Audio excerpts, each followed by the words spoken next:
खबरुनि update सिलसिले के अॻिते वधाईंदे टंडो जान मोहम्मद मावा खे ख़बर ॾींदा हलूं। नासिर जावेद आराइन जी रिपोर्ट मुताबिक़ सिंध ज़रई यूनिवर्सिटी टंडो जाम जी मेज़बानीअ हेठि ऐं कैनेडा जी इंसानी भलाईअ लाइ कमु कंदड़ तंज़ीम होपो जे सहकार सां ग़िज़ाई खोट जी अहमियत ऐं उन जे पूराउ बाबति वर्कशॉप मुनक़िद कयो वियो। वर्कशॉप खे ख़िताब कंदे माहिरनि जो चवणो आहे त सिंध में हर साल बारिशुनि ॿोॾियुनि या सोकाड़े सबबि आम माण्हू शदीद मुश्किलातुनि खे मुंहुं ॾेई रहियो आहे।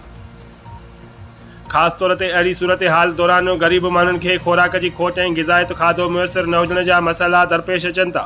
फैकल्टी ऑफ क्रिप प्रोटेक्शन जे डीन डॉक्टर मंज़ूर अली अबरे चयो त सिंध में मुआशी मसइलनि ऐं वसीलनि जी अणपूराईअ जे करे हिन वक़्त बि सिंध में 20 लख खां वधीक ॿार औरतूं ग़िज़ाई खोट खे मुंहुं ॾेई रहिया आहिनि। ख़ासि तौर नंढा ॿार ऐं ॻोरारी औरतूं ग़िज़ायत जी अणपूराई जो शिकार आहिनि।